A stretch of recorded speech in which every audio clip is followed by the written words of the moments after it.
Ayan o, XEI or BDY. They have the same, yung parang similar yung kanilang MER, Management Expense Ratio, and yung kanilang holdings. XEI is 37.9 ang price niya as of May 13th, 4 o'clock Eastern Time. And yung kanyang holdings is Suncor, 5.32%, TD is 5.31%, Royal Bank is 5.21, TC Energy 4.5, almost 5%, Enbridge is 4.83%, Canadian Natural Resources is 4.55, BMO is 4.25, Nutrien Limited 4.16, Canadian Imperial Bank of Commerce is 4.05%, and Bank of Nova Scotia is 3.73%. So, yan ang management expense ratio niya is 0.22% and management fee is 0.20%. So, I share siya ng S&P TSX Composite High Dividend ETF. XEI is BlackRock Asset Management.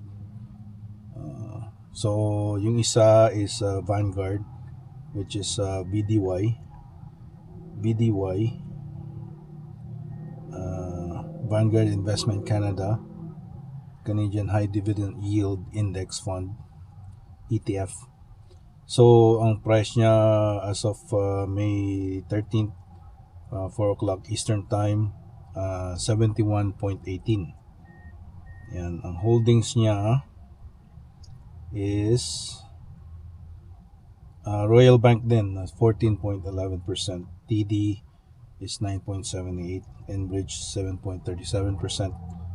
Canadian Natural Resources, 6.21%. Bank of Montreal, 5.98%. CIBC, Canadian Imperial Bank of Commerce, 5.55%. Bank of Nova Scotia, 5.39%. Suncor is 4.96%. TC Energy Corporation is 4.05%. And Manulife Financial Corp 3.61%. So, ano siya, no? Banking and energy industry naka focus. So, ang MER niya is 0.22% and management fee is 0.20%. So, halos kaparehas, no? But pagka-retire, retired ka na or something like that, I heard XCI is better, but for long-term growth and mas okay daw ang Vanguard BDY. So, ang dividend yield niya is 3.02 sa BDY. Ayan. I think it's quarterly. Oh, no, this is monthly. This is monthly. So, tingnan ko lang kung monthly sa World Simple BDY. Tingnan natin. BDY. Ayan. So, yeah, monthly 3.0%. So, 3% sa BDY monthly income dividend. Tapos ang XEI is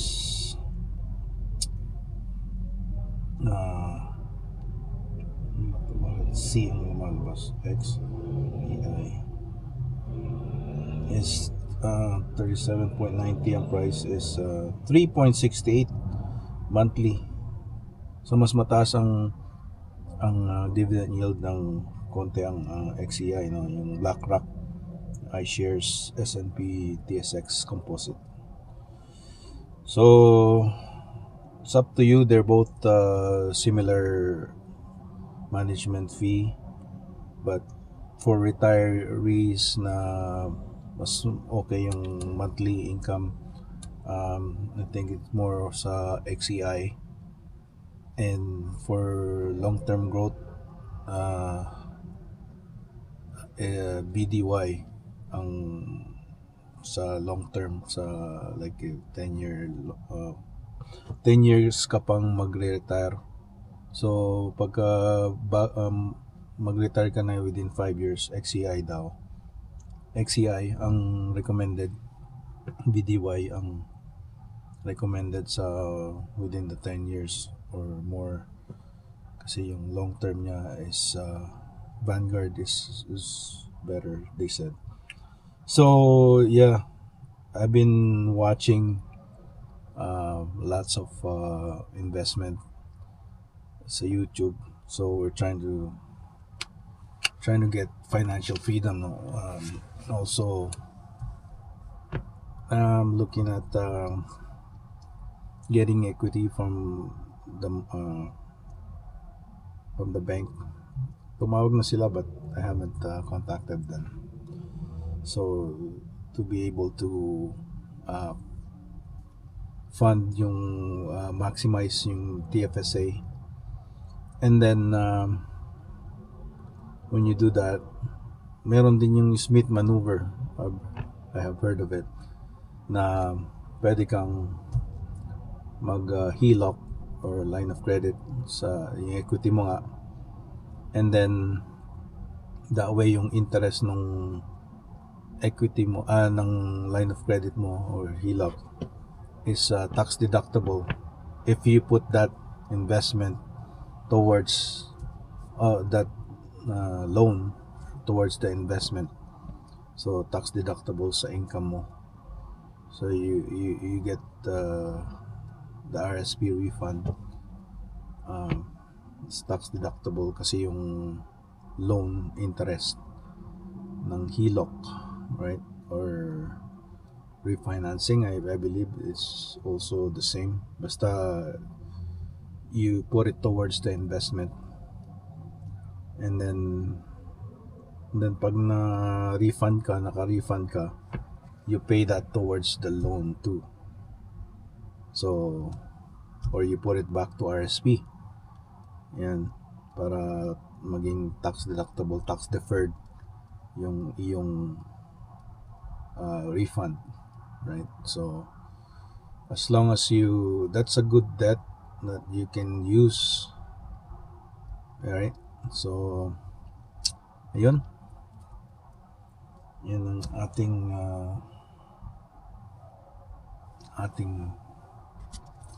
ano muna. Yan, kain tayo ng kung butong pakwan. Kung sa atin nun, pinapapak ko. Dito yung sunflower seeds, roasted sunflower seeds sa Dalarama. Sarap din magpapak ng sunflower seeds. Ay, meron ng nakabalat na. Meron yung balat na, bibili mo na lang. Mas okay sana, kaso mas gusto ko yung may challenge. Tsaka ganito rin yung ginagamit minsan pagka nagda-drive ka, para hindi ka antukin. Nagdala ka ng sunflower seeds or buto ng pakwan, at saka toothpick, dalawa, para hindi ka antukin. Lagay mo rito, hindi mo mapipikit yung mata mo pagka merong dalawang toothpick. Joke lang. Ngayon pa lang nagsisibol ng mga spring blossom dito. May 12, 2026. A month ago, nasa Vancouver ako, sa Missouri. Ang dami ng spring blossom.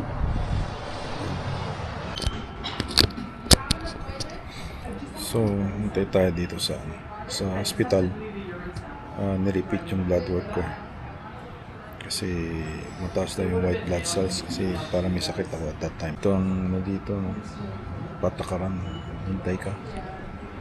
Yun ang yung taxpayer mo, dito na pupunta sa paghihintay mo rin. Parang you have to suffer just to get yung benefit and service. Mga ano na, 45 minutes na siguro ako naghihintay. Wow, ayan o. 7 items lang. $70 na rin. Talagang mahal na dito sa Canada. May mga deposit, may mga extra tax. So, tax value, taxable value, $5.54. Ano yun? Ayan. 69.77 for 7 items. Meat, mo ng steak. 21, dalawang piece. Tapos itong another piece, $14. Maliit pa ng piece. Kaya hati-hatian lang namin. Tagal lang hindi nag-i-stick. Another beautiful day where it's yung hangin niya lamig. It's blizzard sun, partly cloudy. Thursday, ano ngayon, May 14th. It's 6:42 p.m. Tayo, isang oras siyang nag-practice, tapos sa Saturday morning punta tayo ng Kamloops. Meron silang league to.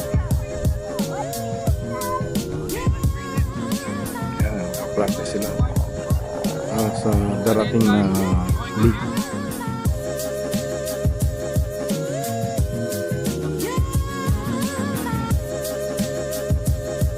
Hello, Friday, July 15th, 8 o'clock.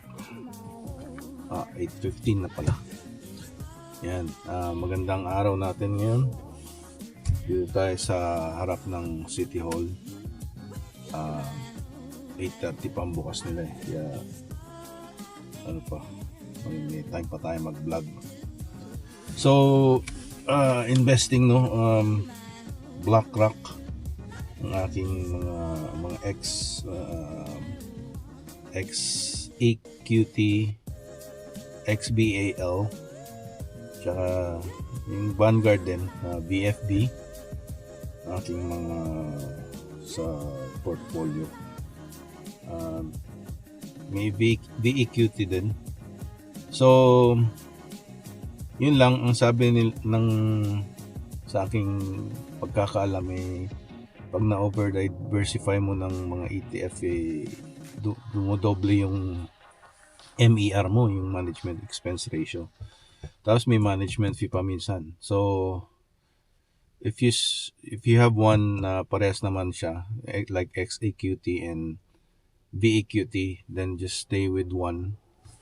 Just ginagawa ko chat GPT ko yung dalawang yun, kung anong mas maganda. So like for example,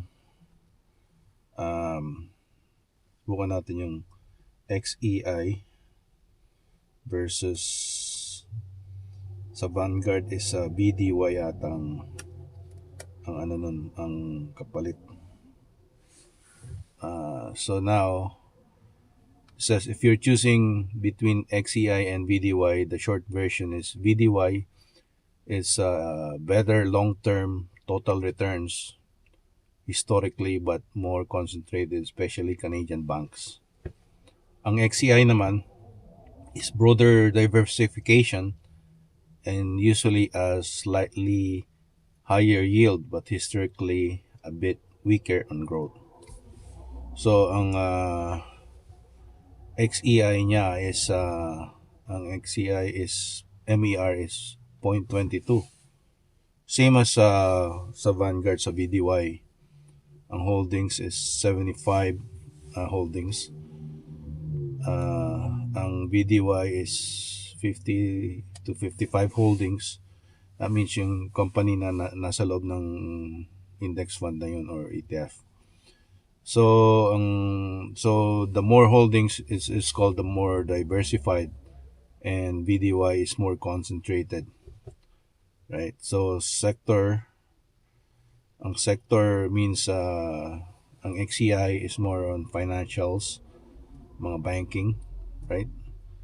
Plus energy, utilities plus telecom. So ang BDY is heavy on banks and financials, right? So same thing. Ang dividend yield ng XCI is usually higher, and BDY is usually slightly lower than XCI. But ang historical total return ng XCI is slightly lower. Ang historical, like, from the past. So ang BDY is slightly higher. So, but ang volatility ng XCI is slightly lower, and ang Vanguard is slightly higher. Yan, oops. So now, monthly distributions, yun yung monthly is ang kanilang bayad ng dividend yield. So historically, VDY has outperformed XCI over long periods. So one comparison showed roughly 14.1 annualized return for VDY over 10 years versus 12.5 for XCI, so over 10 years. So but then, we're thinking sa future, right? So but kung gusto mo, depende nga, kung medyo bata ka, I would go with VDY, right? But kung medyo pa-retire ka na and you want higher monthly income, just go with XCI. So, but that outperformance comes with more concentration risk. Yung sa VDY, I guess, more concentration risk kasi lang siya, less diversified. Banking lang, tsaka more concentrated sa banking. So XCI spreads things around a bit more across sectors and stocks. So many investors see it as a safer dividend ETF between the two. It also often has a slightly higher yield. So yeah, tingnan natin ang yield. Ang ginagamit ko naman is Mumu. Or nasa Wealthsimple din naman pala ang XCI. So yeah, nakita ko na yun eh. Ang XCI yield is 3.67 monthly. So nung kunwari may 100,000 ka, so 3,670. Is that divided by so yearly nun is 1 year. Oh, okay. And then monthly 12 months. Yeah, figure that out. So yun, pagkakaalam ko, yung kung 100,000 yung mo sa XCI, so 3.67 ang percent, so 3,670 divided by 12 for matter monthly, so may 305.83 kang monthly income sa 100,000. So kailangan mo ng capital, yun lang, make money work for you. So it's not really good for retirement. So siguro mga